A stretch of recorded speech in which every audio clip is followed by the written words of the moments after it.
Bienvenue sur cette vidéo choc. Aujourd'hui, on décortique un événement qui a buzzé sur les réseaux.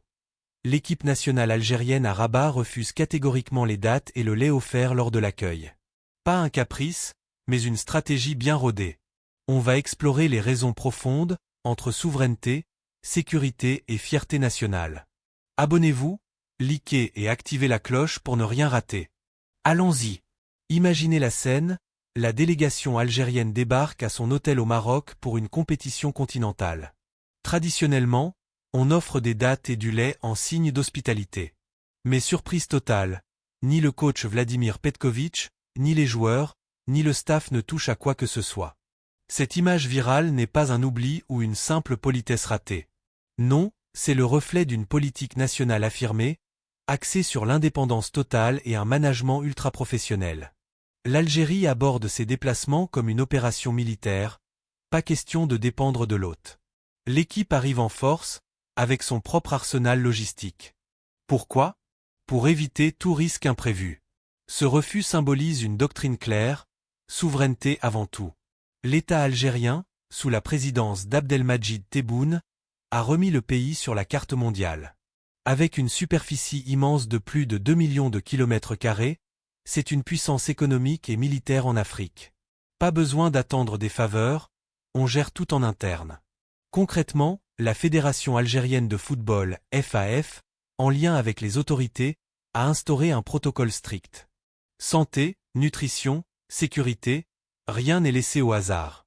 Les joueurs suivent un régime contrôlé, et consommer des produits externes pourrait perturber cela. Pensez aux normes d'hygiène variables lors d'événements publics. L'histoire du sport africain regorge d'histoires troubles, comme des intoxications suspectes qui ont pénalisé des équipes. L'Algérie dit stop, on apporte notre eau, nos fruits, nos viandes, même nos cuisiniers et ustensiles, transportés par avion dédié. Cette approche va plus loin. C'est un message diplomatique subtil. L'Algérie traite d'égal à égal avec tous les pays. Pas de position de faiblesse.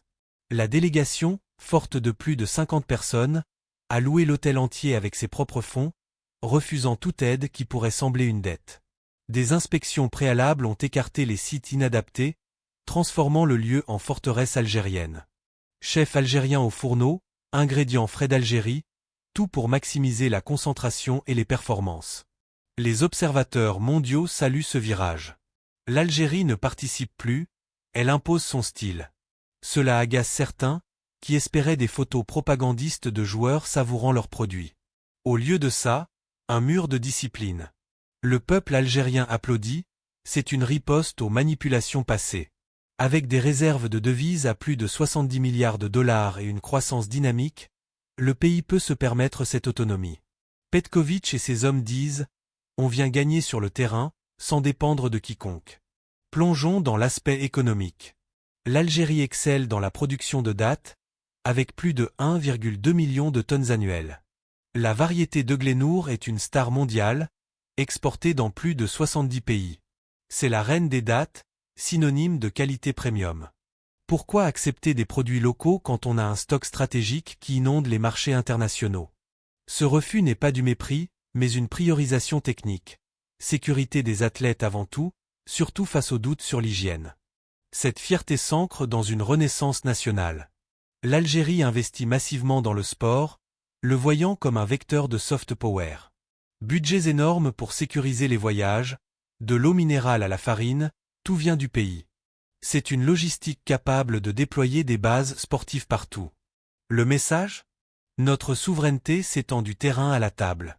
Pas de complaisance, on protège nos intérêts avec rigueur.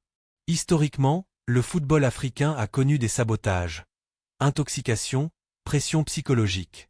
L'Algérie, marquée par son passé, blindée contre ça. Consommer des aliments non vérifiés? Risque pour la forme physique lors de matchs cruciaux. Le staff médical veille, seuls des produits contrôlés passent. Cela élève le professionnalisme au niveau des grandes nations. Diplomatiquement, c'est un coup de maître. L'Algérie impose ses normes, forçant le respect. Petković s'intègre parfaitement à cette vision, créant un bloc uni. Ce n'est plus juste du talent, c'est une machine anti-aléa.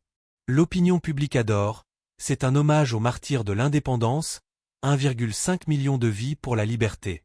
Pas question de compromettre la sécurité pour un geste symbolique. Cette loyauté au terroir booste l'identité nationale. La de Glennour, exportée globalement, symbolise la générosité algérienne.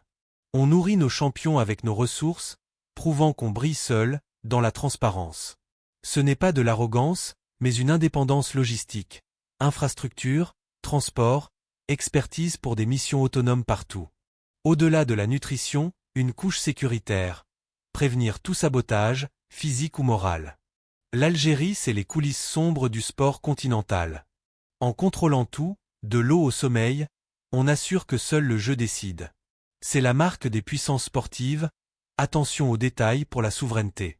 Dans les arènes internationales, ce modèle algérien émerge. Investissement dans l'élite sportive, diplomatie offensive, fruits visibles. Pas de permission demandée, standards imposés. Le citoyen algérien n'est pas à vendre pour un repas. Le supporter voit un symbole de dignité. Cet événement à Rabat marque un tournant, ère de protection souveraine. Leçon pour adversaires, l'Algérie dicte ses règles, standards, provisions. Rien au hasard sur la route du succès. Embûche, contournée par une confiance en nos capacités. Globalement, c'est une dynamique de renaissance, sport miroir d'une puissance mondiale. Refus d'accueil? Signal d'autosuffisance. Richesse pas seulement souterraine, mais en gestion ferme, anti-pression. Dignité nationale indivisible, un détail comme une date traitée comme un enjeu majeur. L'impact public est énorme, attachement symbolique, respect des sacrifices, promesse d'avenir. L'Algérie nouvelle priorise sa production, terre bénie, face à l'ambigu. Exportant ses ressources, elle concourt loyalement, généreusement. Enfin, cette séquence grave une leçon. Souveraineté et professionnalisme triomphent. L'ère de la dépendance est close. L'Algérie, libérée par ses martyrs, protège ses enfants sans compromis. Message clair, ici pour l'Algérie, par des Algériens, avec des moyens algériens. Visionnaire, cette approche s'étend au-delà du sport, vers une puissance globale.